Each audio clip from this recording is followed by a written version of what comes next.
Shalom, my name is Rabbi Menashe East. I'm the rabbi of the Mount Freedom Jewish Center in Randolph, New Jersey, and it's my pleasure and privilege to be able to share a word of Torah and a blessing here on Yom Ha'atzmaut, on the birthday of Israel's independence. The state of Israel is now 68 years old, and it's a blessing from God that we get to have a country and a nation that is for the Jewish people, by the Jewish people.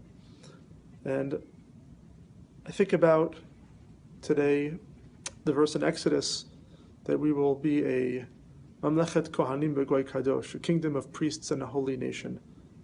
That is the call to the Jewish people. What does it mean to be a holy nation? So holiness, as we see in this week's Torah portion, Kedoshim Tihiyu, you shall be holy, has two famous strains of thought. One, the Rashi, who teaches that to be holy is to be apart, to separate yourself.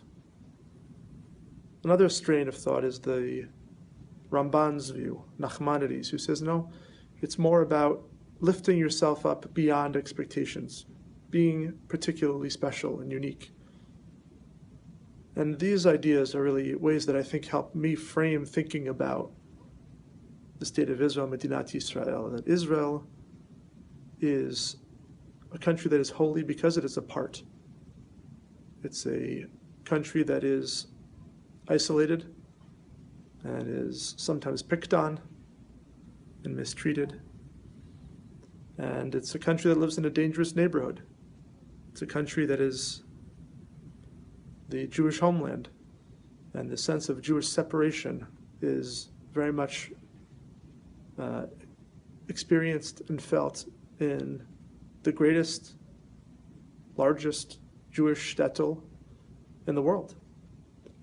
But then on the other hand is this other idea of Kedusha, of sanctity in the state of Israel.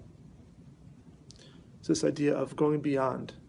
Israel makes me incredibly proud of the things that it does for all of its citizens, Jew and non-Jew, for all orientation of person, for all religion.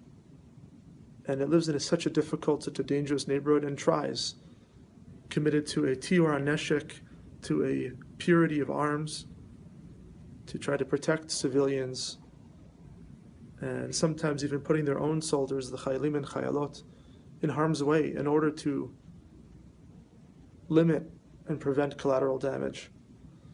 And that's going beyond the letter of the law. And that is kadosh, and that is holy.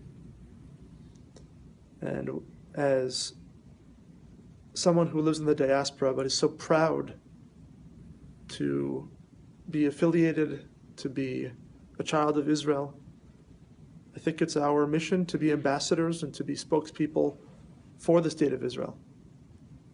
So I'd like to make you aware of an initiative in Greater Metro West, which is being run through the CRC, the Community Relations Council.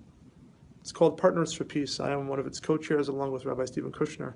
Rabbi Kushner and I are working together with colleagues from the Protestant community, Protestant ministers, to try to work together to understand each other, to understand the stories of life in Israel, the stories of challenge and the struggle and the narratives that are going on in Israel.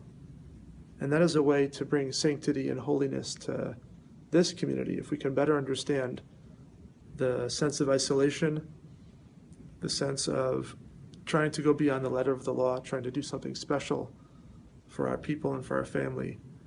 If our brothers and sisters can understand that here in America and in other parts of the diaspora, perhaps will bring blessing and holiness throughout the world. So I want to wish you all a Yom Ha'atzmaut Sameach, Hag Sameach. It should be a wonderful celebration for you and for your families, for the sake of Medinat Yisrael. Hag Sameach and Am Yisrael Chai.